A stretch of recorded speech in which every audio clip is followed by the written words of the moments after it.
Hey, it's Chuck. Today, did the Portal Madness live up to the hype on day one? Let's get it. And I don't think he's going to throw the ball as much as he thinks he's going to throw the ball now that Chip Kelly's on board. And I'm happy about that. More quarterback. The truth is, Ryan Day has made a change philosophically, but it's none of those. You all know who wins.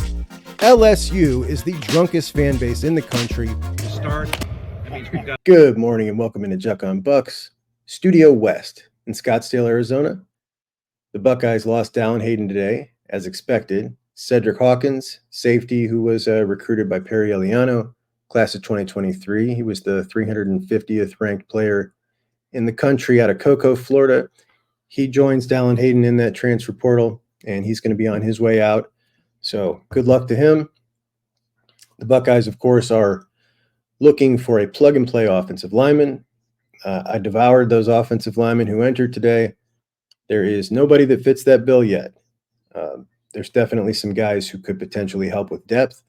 Not quite so sure that that's what they're looking for. We know that they want a plug-and-play guy if they can find one. Would they go after a depth piece? Maybe. But right now, there's a couple that fit that bill, but nobody who is, exciting. Like, yeah, let's go get that guy. That's a definitive upgrade. That's a guy they can use right now. That guy's not in there yet. Will he come? I don't know.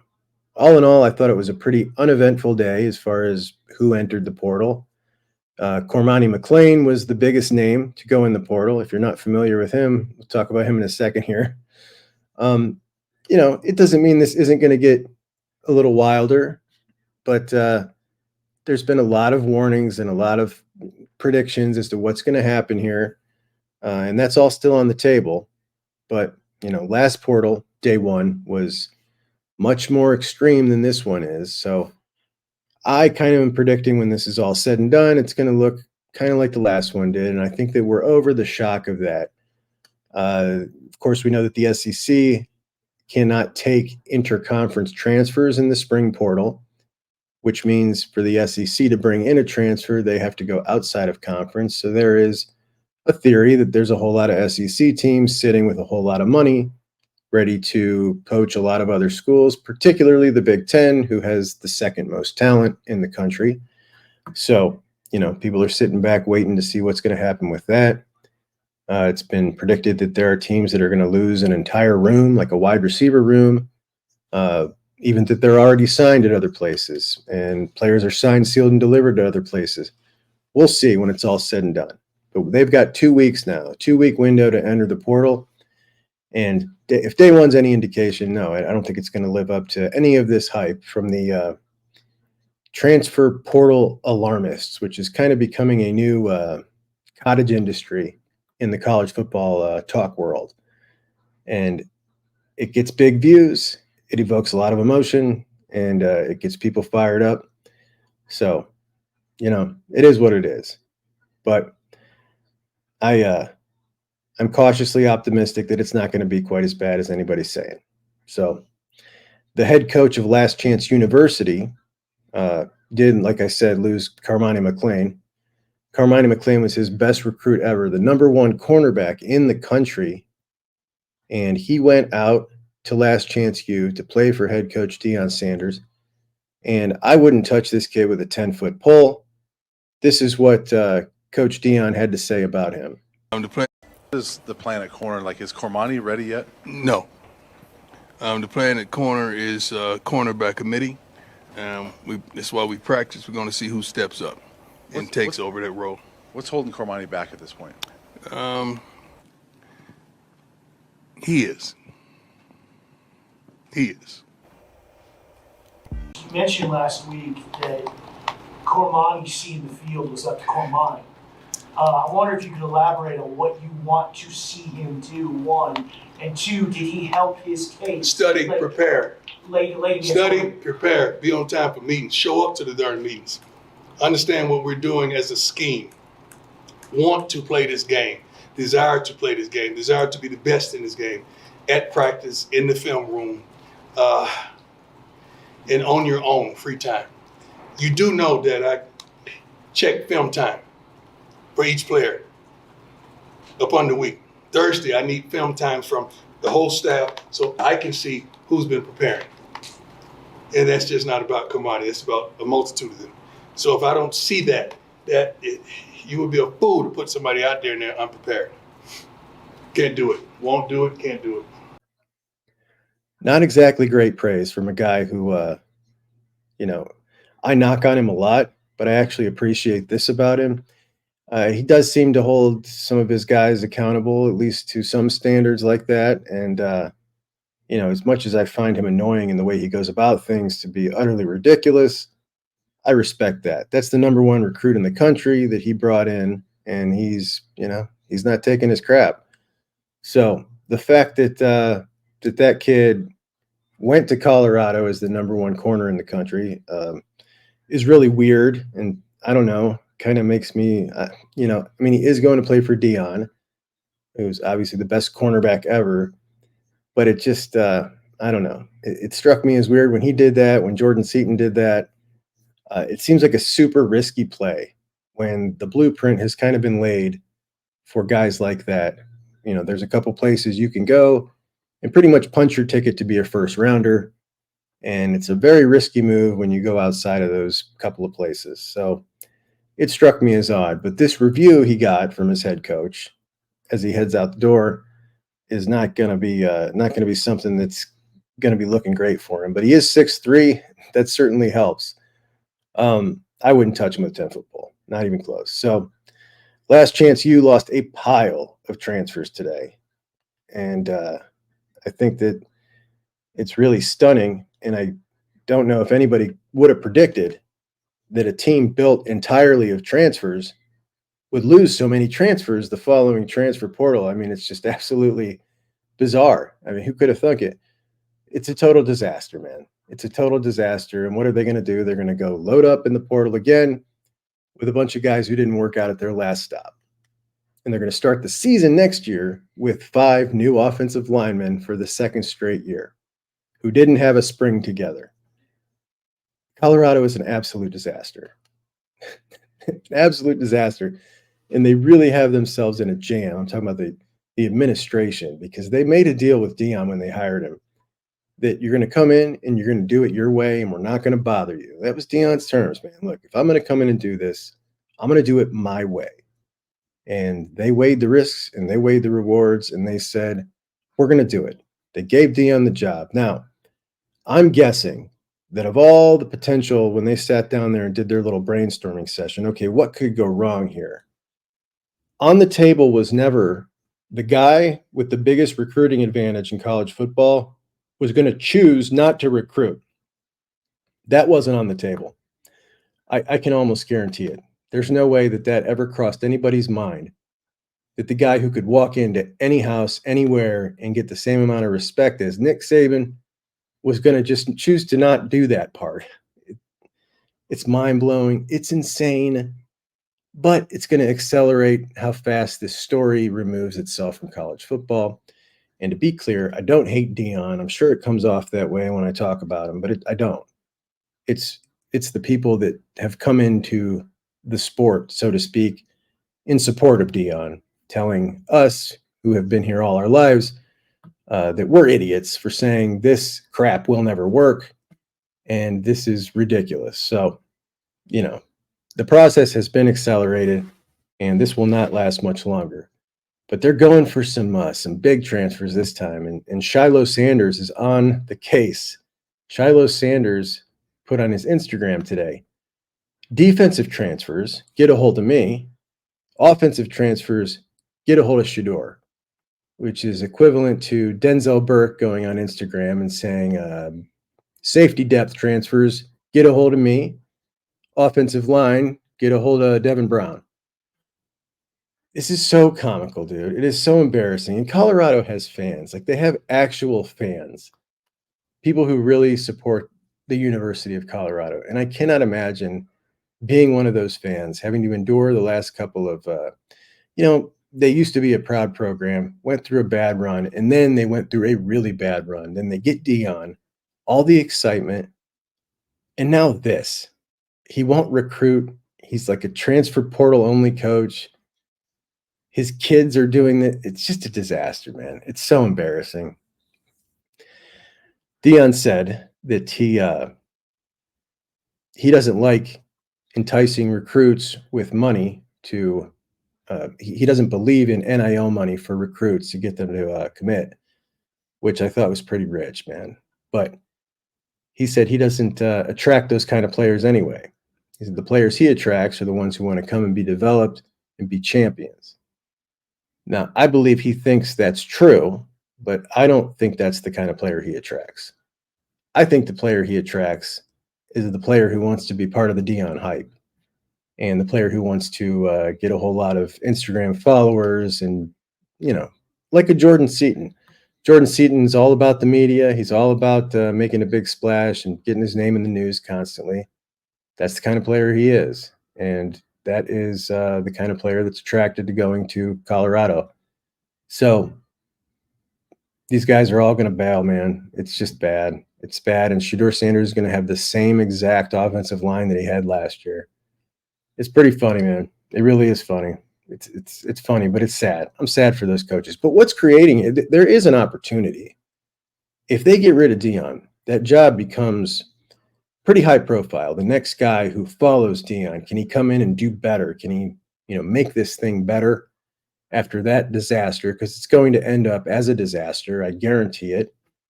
And I think that might attract a younger coach with some real chops and some real stones who wants to make a name for himself, who wants to go into Colorado and take on that job and try to turn that thing around like a normal coach would.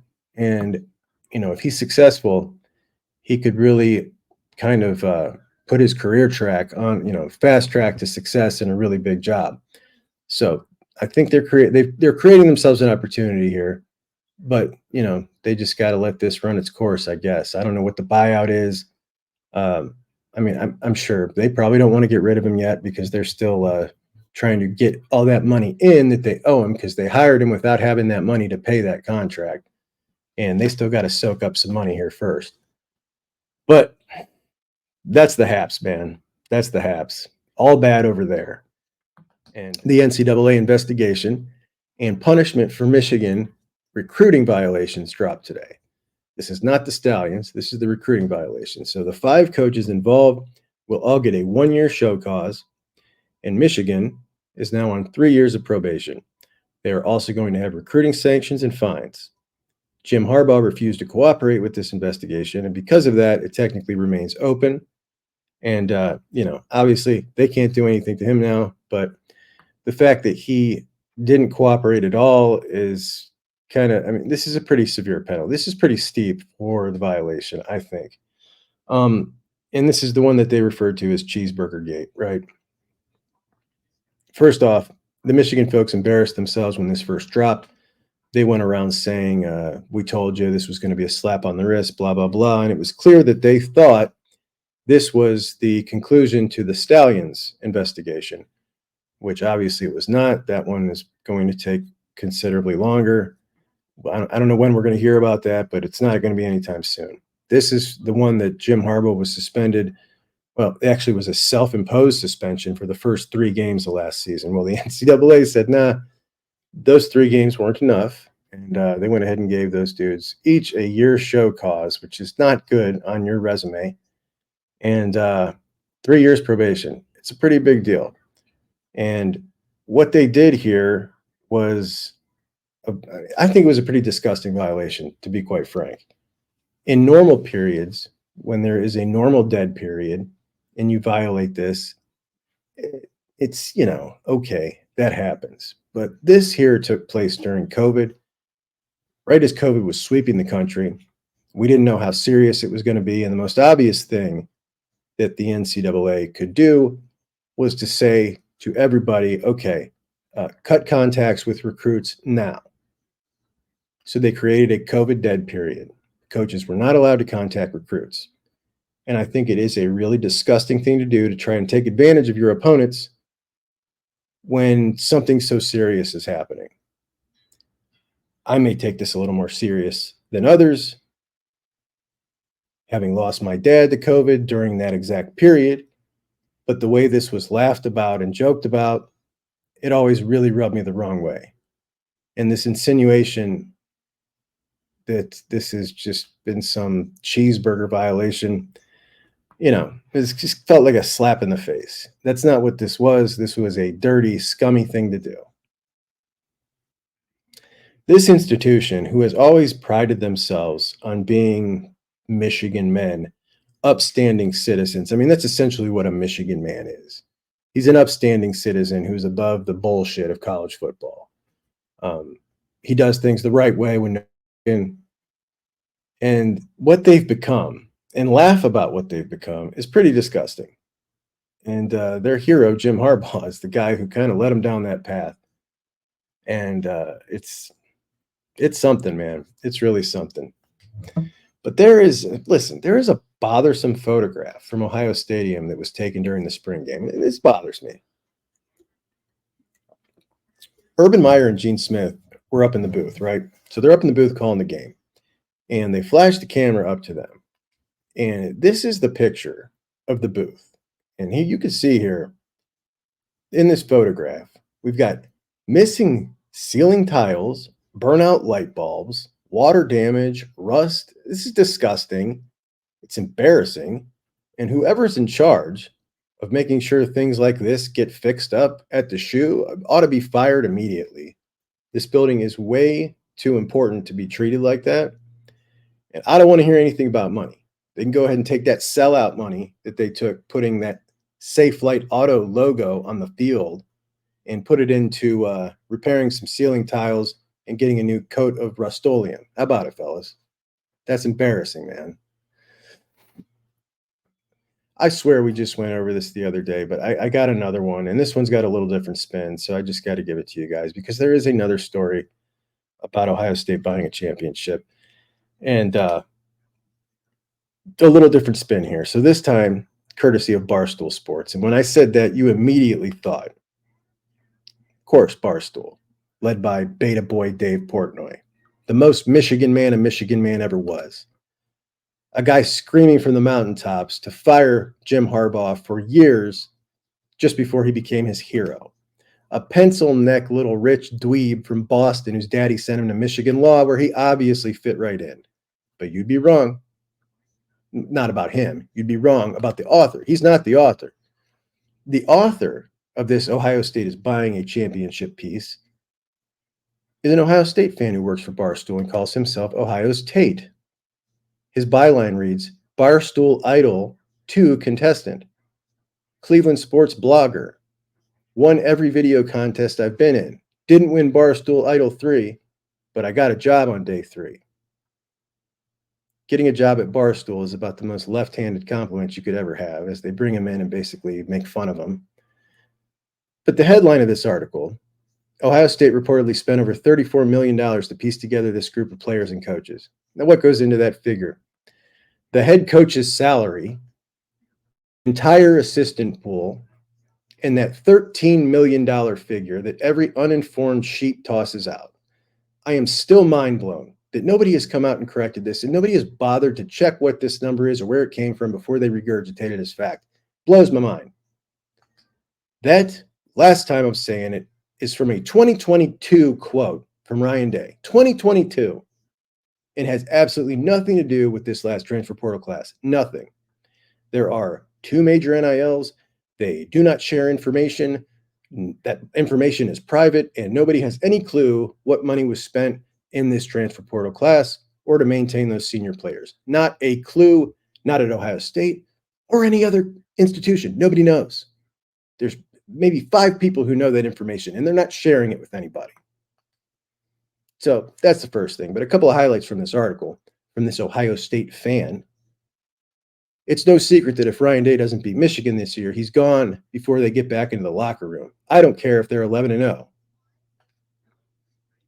We're going to try something new this year, buying ourselves a championship. How much money does it cost to increase our toughness? Because if the alleged $34 million we're spending on the team ain't it, and if we're still pussies, none of it's going to matter. This is such trash, and this is a kid who does not get it, man. Being critical and self-aware are good. Those are good things. But adopting the enemy line as your own, absolute trash. So Ohio State is no longer claimed by Ohio, and he's banned from the show. That's a trash Buckeye right there. Now, what I didn't tell you is Mrs. Maletti is sleeping right over there. You might have thought I was a little quiet today.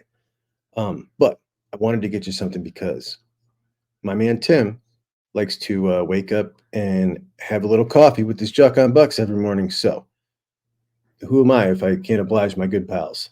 Anyway, that's all I got today, guys. I'm going to go enjoy the sun. You enjoy your day, and we will reconvene here tomorrow. Talk to you then. Juck on Bucks out.